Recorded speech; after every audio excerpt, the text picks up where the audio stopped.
Des vêtements synthétiques à nos meubles en kit, de l'eau chlorée qui sort du robinet aux aliments sous emballage, notre vie moderne est un monde d'abstraction.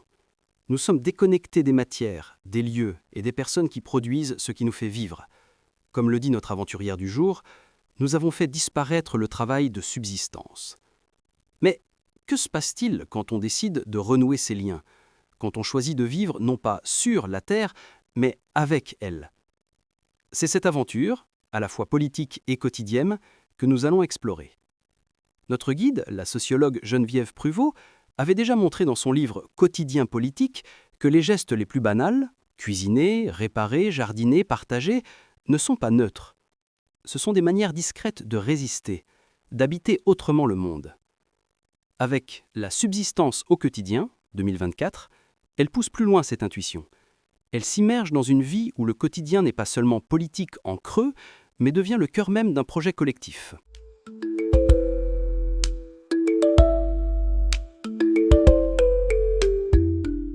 L'aventure de Geneviève Pruvot est une plongée radicale dans ce qu'elle appelle les luttes feutrées.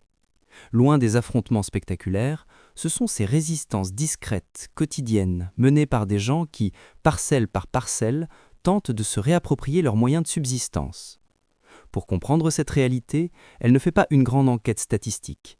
Elle choisit une loupe, elle va se concentrer sur une seule maisonnée, un couple de boulangers paysans, Florian et Myriam, et leur jeune fille, qui vivent dans une yourte dont le bocage de Valonde. Leur vie est un défi à nos catégories. Ils sont officiellement sous le seuil de pauvreté, mais ne se plaignent pas du manque d'argent, mais du manque de bras et de terre. Leur quotidien leur permet une très grande autonomie alimentaire et énergétique. C'est ce feuilleté des gestes ordinaires que Pruvot veut saisir, comme autant de fragments qui composent une autre manière d'habiter le monde.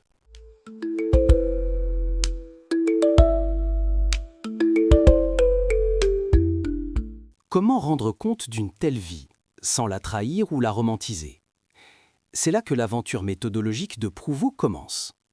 Elle ne se contente pas d'observer, elle propose à ses hôtes de les suivre comme leur ombre, de devenir la scribe de leur labeur quotidien. Son approche est double, et c'est ce qui la rend si fascinante. C'est à la fois conter et compter. Conter au sens de raconter, c'est le travail de l'ethnographe. Prendre des notes sur le vif, sans relâche, du lever au coucher, pour saisir l'enchevêtrement des tâches. Mais compter, au sens de dénombrer, c'est l'outil qui ancre le récit dans le réel. C'est ce qu'elle appelle l'ethnocomptabilité.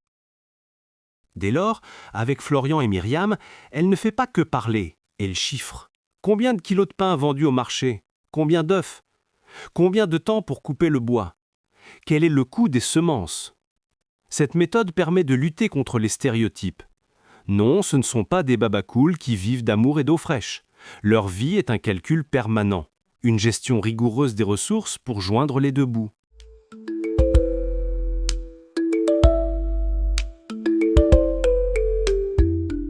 En se concentrant sur cette seule maisonnée, Pruvot révèle la portée politique de ces vies alternatives. La yourte de Florian et Myriam n'est pas une fuite du monde. C'est le centre d'un réseau, d'une politique de la parcelle. Elle nous montre que leur existence est une forme de lutte feutrée, plus discrète, mais non moins importante que les luttes frontales des ZAD. C'est une manière de construire, morceau par morceau, un monde différent, basé sur des circuits courts, l'entraide et un lien direct avec le vivant. Et son enquête révèle aussi les contradictions, notamment la question du genre. Dans ce monde qui se veut égalitaire, elle observe comment les femmes se retrouvent souvent en charge du travail invisible mais essentiel du prendre soin, le care, qui est le véritable ciment de la communauté. Comme elle l'avait déjà souligné dans Quotidien politique, le quotidien est un champ de lutte. Il peut être un espace d'émancipation, mais aussi un lieu où se rejouent les inégalités les plus tenaces. L'aventure de Geneviève Pruvot est une contribution essentielle à la sociologie et à l'anthropologie contemporaine. Elle nous a emmenés sur un terrain qui est à la fois chez nous et radicalement autre. Elle a documenté avec une finesse incroyable les gestes, les savoirs et les tensions d'un monde qui tente de se réinventer. Son travail est une leçon puissante. Il nous montre que changer le monde n'est pas qu'une question de grandes idées, mais aussi, et peut-être surtout, une question de pratique quotidienne, de la manière dont on construit sa maison, dont on cultive sa nourriture et dont on prend soin les uns des autres. Dans notre tout dernier épisode de cette saison, nous quitterons cette expérience de la relocalisation pour nous intéresser à notre monde globalisé et abîmé. Nous suivrons l'anthropologue Anat Singh dans une filature planétaire sur les traces d'un champignon, pour découvrir comment la vie peut persister dans les ruines du capitalisme. D'ici là, observez les gestes de subsistance autour de vous, tout ce travail invisible qui permet à la vie de continuer, et surtout, restez curieux.